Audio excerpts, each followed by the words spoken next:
प्रिय दर्शकों, नमस्कार। आप सभी का स्मार्ट ज्योतिष सेवा में स्वागत है। मेरे पास कई हमारे अपने प्रिय लोग कॉल करते हैं कि हमें कौन सा व्यापार करना चाहिए। हम सोचते हैं कि ऐसा प्रश्न ये सार्वभौमिक है, ये केवल प्रिय लोगों का नहीं, ये तो सबके लिए है। और इस प्रश्न का जवाब मैं चाहता हूं सब लोगों तक पहुंचे, सभी लोग इसका लाभ उठा सकें। तो आज का कार्यक्रम केवल आप ये जानेंगे कि आपका कौन सा व्यापार है जो आपके लिए सफलता लेकर आएगा। चलिए देखते हैं। मैंने एक कुंडली ले ली है कर्क लग्न की। कोई भी लग्न हो, कुंडली कोई भी हो, आप अपनी कुंडली से व्यापार देख सकते हैं। कुंडली कोई भी हो, कर्क लग्न की हो या मेघ लग्न की हो या वृष लग्न की हो, कोई भी हो। देखिए, इस कुंडली में हम केवल एक चीज पहले आपको बता दें, उसको आप समझ लीजिए। जिस ग्रह से संबंधित हमें व्यापार करना है, पहले तो यह देखना होगा कि हमारे कर्म क्षेत्र का ग्रह है कौन सा, क्या वो कारक है अथवा अकारक। लग्नेश का मित्र हो, उससे संबंधित व्यापार करें। लग्नेश का मतलब जैसे लग्न, अब यहां पर 4 नंबर है तो 4 नंबर का स्वामी चंद्रमा। अब इसके मित्र कौन हुए? जैसे बृहस्पति, जैसे मंगल है, बृहस्पति है, चंद्रमा है। इनसे संबंधित अगर आप व्यापार करते हैं तो कहीं ना कहीं आपको लाभ अधिक मिलेगा। इसके अलावा मैंने भी कहा कि अगर अकारक है कुंडली में, किंतु फिर भी ये देखें क्या उससे संबंधित, यानी वो ग्रह आपकी कुंडली में कर्म स्थान में बैठा हुआ है, भाग्य स्थान में बैठा हुआ है, लग्न में बैठा हुआ है, सप्तम में बैठा हुआ है, भले ही अकारक हो, तो उस पर विचार किया जा सकता है। वो भी उसके लिए हम आपको बताएंगे किस नियमानुसार। मान लीजिए इसमें आप देख रहे हैं ये कर्म क्षेत्र है। हमेशा याद रखो, कुंडली में जो 10वां भाव होता है, 10वां स्थान, वो हमेशा कर्म क्षेत्र कहलाता है। यहां से अगर गिनती करेंगे तो हम इसको 10वां स्थान मानेंगे। 1 2 3 4 5 6 7 8 9 10, ये कर्म क्षेत्र है। अब मान लीजिए यहां पर 1 नंबर पड़ा हुआ है। कोई कुंडली हो, कहीं 2 नंबर पड़ा हो सकता है, 3 नंबर हो सकता है, 10 नंबर हो सकता है, नंबर कोई भी हो। जो नंबर पड़ा हुआ है उस नंबर का स्वामी कौन सा है? जैसे 1 का स्वामी मंगल, 2 पड़ा हो शुक्र, 3 पड़ा हो बुध, 4 पड़ा हो चंद्रमा, 5 पड़ा हो सूर्य, 6 पड़ा हो बुध, ऐसे ही 8 पड़ा हो मंगल, 9 पड़ा हो, 9 या 12 हो तो गुरु, 10 11 हो शनि। तो ये मैंने आपको इसलिए बताया कि यहां पर जो नंबर पड़ा हो उसका स्वामी देखिए कौन है, उससे संबंधित नंबर 1 पर हमें विचार करना है। ध्यान रखें, किसी भी प्रकार से ऐसा ग्रह, पहली बात तो वो शत्रु क्षेत्री न हो, यानी शत्रु के घर में न बैठा हो। दूसरा, वो कमजोर न हो, अपने बलाबल में कमजोर नहीं होना चाहिए। तीसरा, उसको ये भी देखना है कि शत्रु की उस पर दृष्टि न पड़ी हो, शत्रुग्रह उसकी दृष्टि न पड़ रही हो। दृष्टि पड़ना भी कमजोर कर देता है भाव को। इसके अलावा जो ग्रह पीड़ित हो गया हो, पापक ग्रहों से दृष्ट होकर के ही पीड़ित हो जाता है, कमजोर हो गया तो पीड़ित हो गया, शत्रु के घर में बैठ गया तो पीड़ित हो गया, तो उससे संबंधित व्यापार नहीं करना है, ये ध्यान रखना। अगर यहां पर, ये मैं मुख्य बिंदु बता रहा हूं, ध्यान रखिएगा, देखना। अगर कुंडली है आपकी तो आप अपने स्वयं देख सकते हैं, ये 10वां स्थान चूंकि कर्म का है, अगर इससे संबंधित ग्रह कमजोर हो गया है तो हम क्या करें?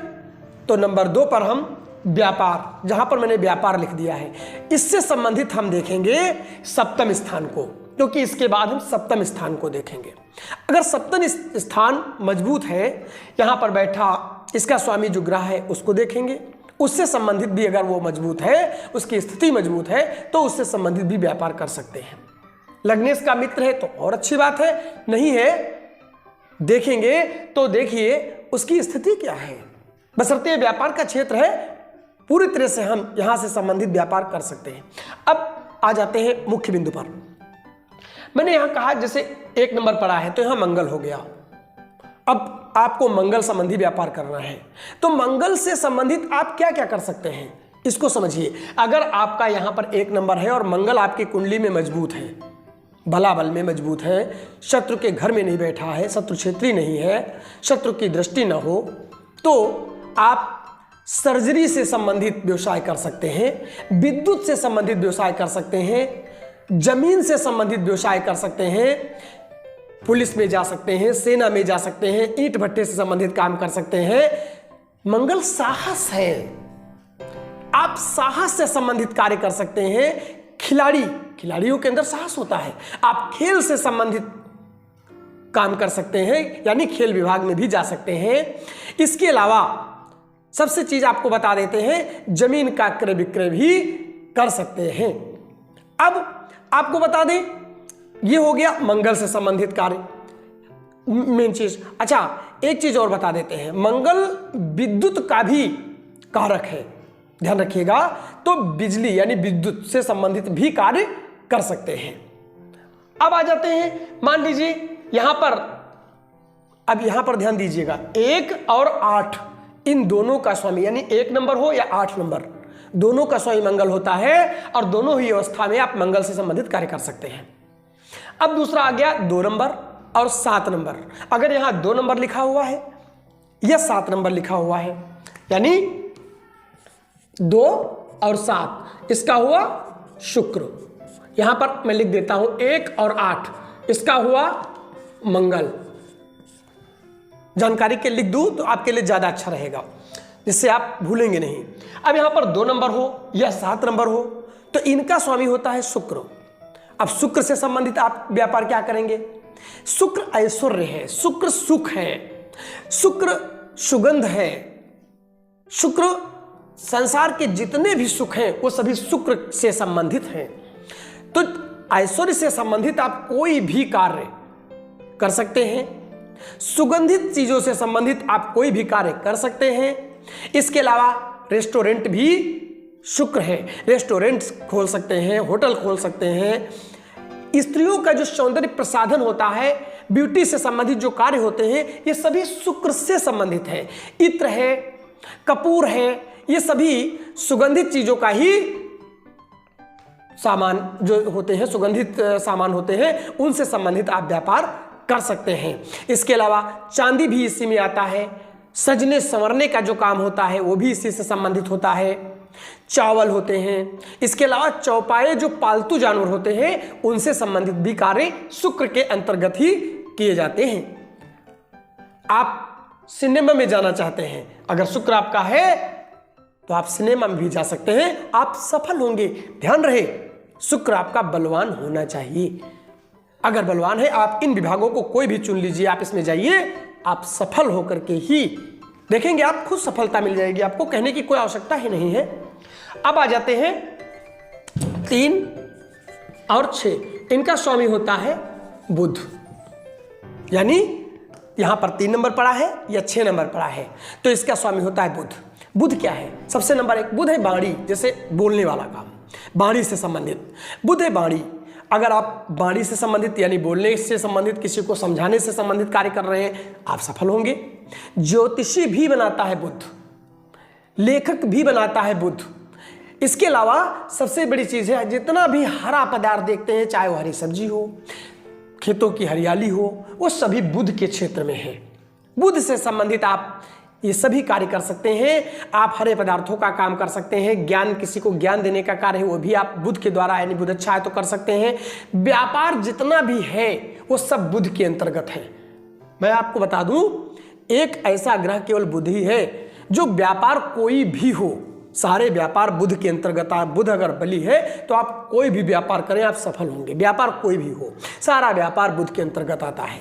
इसके अलावा कोई अच्छा गणितज्ञ है, समझ लीजिए बुध उसका अच्छा है, यानी गणित पढ़ाने का कार्य, गणितज्ञ वो कार्य भी आप कर सकते हैं। बैंक विभाग में, बैंक में भी जा सकते हैं आप। ब्याज का काम भी आप कर सकते हैं, ब्याज जो होता है बीमा से संबंधित भी काम कर सकते हैं। सब्जी से संबंधित भी आप काम कर सकते हैं। ये हो गया बुध से संबंधित कार्य। उम्मीद करता हूं ये समझ में आया होगा। अब आ जाते हैं, मान लीजिए यहां पर 4 नंबर लिखा हुआ है, यानी चंद्रमा। 4 का है चंद्रमा। अब क्या कर सकते हैं, अगर चंद्रमा यानी 4 नंबर यहां पर लिखा हुआ है, 4, 5, 6, 7, यानी अगर 7 नंबर यानी तुला की लग्न की अगर कुंडली है तो तुला लग्न वाले, तुला राशि वाले ये देखेंगे कि अगर 4 नंबर यहां लिखा हुआ है तो आप चंद्रमा से संबंधित जितना भी लिक्विड है वो सब चंद्रमा है। लिक्विड से संबंधित कार्य आप, चंद्रमा अगर आपका कर्मेश है तो आप कर सकते हैं। अब इसके अलावा चंद्रमा दूध है, दूध से संबंधित व्यवसाय आप कर सकते हैं। चंद्रमा क्या है, चावल है, चावल से संबंधित आप काम कर सकते हैं। दही चंद्रमा है, दही से संबंधित आप कर सकते हैं, कार्य कर सकते हैं। इसके अलावा जितना भी मैंने कहा लिक्विड है, बहता हुआ, वो सब चंद्रमा है, उससे संबंधित कार्य आप कर सकते हैं। अब मान लीजिए यहां पर 5 नंबर पड़ा हुआ है, 5 का स्वामी होता है सूर्य। यहां पर अगर 5 नंबर कब पड़ा होगा, यानी यहां जब 8 नंबर यानी वृश्चिक राशि या वृश्चिक लग्न वाले लोगों के लिए 5 नंबर यानी सूर्य होगा कर्मेश। तो वृश्चिक वाले अगर कोई हैं तो देख सकते हैं कि उनका कर्मेश सूर्य है, वो सूर्य से संबंधित कार्य करें, सफलता होगी। अब देखना है कि सूर्य बलाबल के साथ पावरफुल बैठा हुआ है, उसका बल है, ये जरूर देख ले। क्या अच्छी जगह बैठा हुआ है, भाग्यस्थान में बैठा है, पंचम में बैठा है, लग्न में ही बैठ गया है, अंश बल में भी पावरफुल है, तो ये सब देख लीजिए। अगर वो सही है तो आप सूर्य से संबंधित उपाय करिए, व्यवसाय कीजिए। कौन, सूर्य राजा है, सूर्य पिता है, ध्यान दीजिएगा, सूर्य आत्मा है। अब जितने भी राजा से संबंधित, यानी राजा का मतलब शासन, सरकार का कारक है सूर्य। अब सरकार से संबंधित कोई भी ठेकेदारी हो, सरकार से संबंधित कोई कार्य हो, वो सभी आप कर सकते हैं। सूर्य औषधि का भी कारक है, औषधि से संबंधित भी कोई भी कार्य आप कर सकते हैं। लकड़ी से संबंधित भी आप कोई कार्य कर सकते हैं। शहद से संबंधित भी आप कोई भी कार्य कर सकते हैं। जितने भी सरकारी ठेके हैं वो कोई भी सरकारी ठेके से संबंधित आप कार्य कर सकते हैं। लाल रंग से संबंधित, लाल रंग किसका, सूर्य का, लाल रंग सूर्य का भी है, लाल रंग मंगल का भी है। मैंने आपको मंगल के लिए बता दिया है, अंतर भी समझा देंगे। तो आप लाल रंग से संबंधित कार्य कर सकते हैं। आपके पिता जो व्यवसाय कर रहे थे, पिता सूर्य है, उस व्यवसाय से संबंधित भी अगर आप कार्य करते हैं, अगर सूर्य अच्छा है तो निश्चित ही आप सफलता प्राप्त करेंगे, निश्चित, इसमें कोई दो राय नहीं, क्योंकि पिता स्वयं सूर्य है। अब आ जाते हैं 5 नंबर हो गया, 6 नंबर हो गया, 7 नंबर, 8 नंबर, अब 9 नंबर पे आ जाते हैं। तो 9 और 12 इन दोनों का स्वामी गुरु होता है, यानी बृहस्पति। 9 और 12 का स्वामी बृहस्पति यानी गुरु होता है। अब गुरु से संबंधित जो आप कार्य करेंगे वो क्या है भाई, ध्यान दीजिए। गुरु एक लेखक है, एक शिक्षक है, ज्ञान देने वाला है। जो ज्ञान देता वही तो गुरु। तो गुरु, अगर हम लेखक बनना चाहें तो हमारा गुरु अच्छा है तो हम लेखक बन सकते हैं। हम शिक्षा का कोई भी कार्य कर सकते हैं, शिक्षा कहीं भी कोई भी शिक्षा हम देने का कार्य कर सकते हैं। पांडित्य का, पुरोहित का भी हम कार्य कर सकते हैं अगर हमारा गुरु कर्मेश है और वो शुभ है, अच्छा है, बलाबल के साथ पावरफुल होकर बैठा हुआ है। तो चूंकि गुरु ज्योतिषी भी बनाता है, बुध भी ज्योतिषी बनाता है, तो ज्योतिष का भी हम कार्य कर सकते हैं। वकालत शनि और गुरु दोनों से संबंधित होता है, वकालत का भी हम कार्य कर सकते हैं। कॉपी किताबें कौन, गुरु, कॉपी किताबों से संबंधित हम कार्य कर सकते हैं। ये गुरु से संबंधित जितने भी कार्य हैं ये सभी हम कर सकते हैं। यहां तक कि जो कच्चा अनाज होता है और घी होता है, ये भी गुरु से संबंधित कार्य है। घी का कारक भी गुरु है। घी से संबंधित कार्य, कच्चे अनाज का कार्य भी गुरु के द्वारा किया जा सकता है। चाहे चावल हो, जो वो क्या बोलते हैं, धान हो, गेहूं हो, दालें हों, ये सभी गुरु से, कच्चा अनाज जो है वो गुरु से संबंधित है, उससे संबंधित हम खास करके गेहूं मेन और चना ये जो है गुरु से विशेष। वैसे तो गेहूं सूर्य का माना गया है, लेकिन यहाँ पर हम गुरु अगर अच्छा है तो हम गेहूं क्या चना दोनों से संबंधित कार्य कर सकते हैं, कोई दिक्कत नहीं। अब गुरु हो गया, इसके बाद बचा कौन? शनि, यानी 10 और 11 नंबर। 10 और 11 नंबर इसका स्वामी होता है शनि। शनि से संबंधित कौन से कार्य कर सकते हैं? शनि से संबंधित कार्य, शनि क्या है? काली चीजों से संबंधित, ध्यान दीजिएगा, काली चीज संबंध जो है वो शनि का होता है। वैसे चमड़ा भी शनि का है, शनि कारक है चमड़े का। लोहा कारक है शनि का, शनि का कारक लोहा भी है। आप लोहे से संबंधित कार्य कर सकते हैं, आप पेट्रोल से संबंधित कार्य कर सकते हैं, चमड़ा है, कोयला है, ऊन है, जूता चप्पल है, तेल, इससे संबंधित कार्य कर सकते हैं। नौकरी सर्विस में जाना है तो आप न्याय विभाग में वकील बन जाइए, जज बन जाइए, ये सभी कार्य कर सकते हैं। पत्थर की मूर्तियों का कार्य भी शनि के द्वारा ही किया जाता है, उससे संबंधित भी, क्योंकि पत्थर काला, अधिकतर काले पत्थरों का प्रयोग होता है। फिलहाल पत्थर कोई भी वो सभी शनि के अंतर्गत ही आता है। पत्थर की मूर्तियों का कार्य भी शनि अगर अच्छा है तो किया जा सकता है, कोई दिक्कत नहीं है। अब बचे छाया ग्रह राहु और केतु, मैं चाहता हूं उसको भी बता दूं। वैसे एक चीज है और बता दूं, राहु और चंद्रमा वैसे तो मिलकर के ग्रहण योग बना देते हैं, चाहे सूर्य राहु हो या चंद्र राहु हो, लेकिन फिर भी अगर ये पावरफुल होकर बैठे हुए हैं तो ध्यान दीजिएगा, राहु और चंद्रमा अगर एक जगह बैठ जाएं, खास करके कर्म क्षेत्र में, तो याद रखिएगा शराब और मादक पदार्थों का काम आप कर सकते हैं।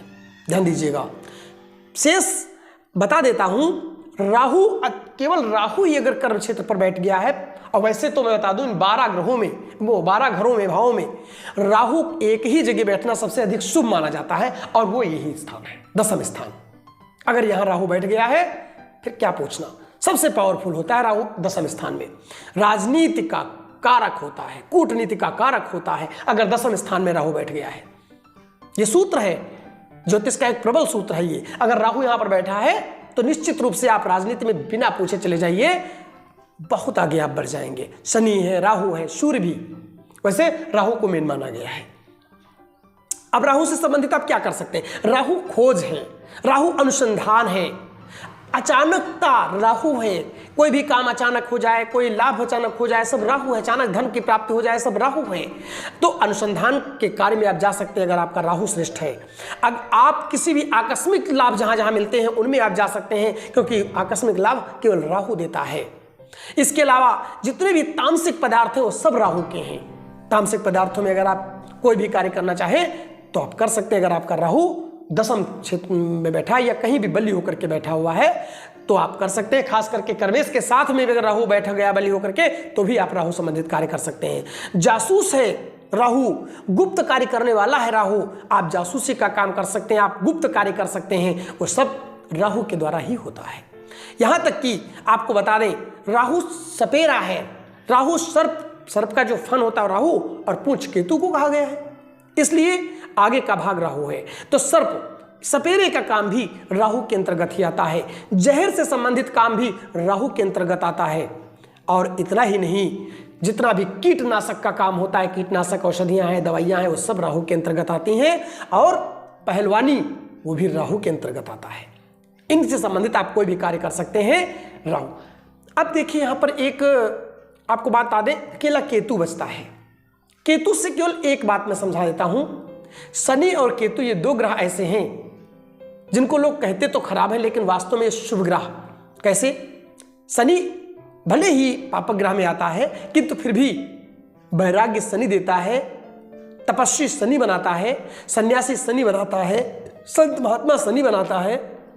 और केतु मोक्षदाता है, मोक्ष का कारक है केतु। तो मैं आपको बता दूं, केतु से अगर आपको समझना है तो आप भक्ति का कार्य करिए, आप सफल हो जाएंगे। केतु आपको मोक्ष तक ले जाएगा, भगवान की, यहां तक कि ईश्वर के दर्शन कराने का कार्य भी केतु के हाथ में होता है, वो करा सकता है। अगर आपका केतु बली है, अच्छा है, तो परमात्मा की प्राप्ति भी संभव है। शेष आपको बता देते हैं। इसके अलावा केतु क्या कराता है? इसके अलावा जितना भी धर्म से संबंधित कार्य है, भक्ति चिकित्सा, भक्ति लाइन में जो चिकित्सा होती है वो भी केतु के हाथ में होती है। और इसके अलावा धर्म हो गया, और जितने भी लंबे व्याख्यान देने वाले लोग होते हैं, घंटों बोलने वाले लोग होते हैं, धर्म पर बोल दिए, किसी रामायण की चौपाई पर आप घंटों बोल रहे हैं, ये सारा कार्य क्षेत्र केतु के अंतर्गत आता है। केतु अगर शुभ है तो आप इनसे संबंधित कोई कार्य कर सकते हैं। फिलहाल मेन बता देता हूं, केतु भक्ति का ग्रह है और बहुत ही शुभ ग्रह माना जाता है। अब एक बात आपको और बता दें, उसे भी आप समझ लीजिए। बहुत लोग कहते हैं क्या हम शेयर सट्टा इनसे संबंधित कोई कार्य कर सकते हैं? तो उसके लिए एक ही बिंदु आपको बता देते हैं, उसे समझ लीजिएगा।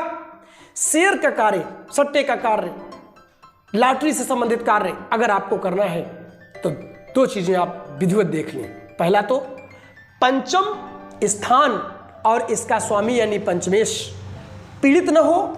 पंचम स्थान और पंचमेश यानी पंचम का स्वामी पंचमेश वो पीड़ित न हो। साथ में देखिए आपका बुध पीड़ित न हो। आप आराम से शेयर सट्टा, यहां तक कि कहा गया है कि जुए से संबंधित कार्य भी आप कर सकते हैं। आप उसमें जीतेंगे, सफलता पाएंगे।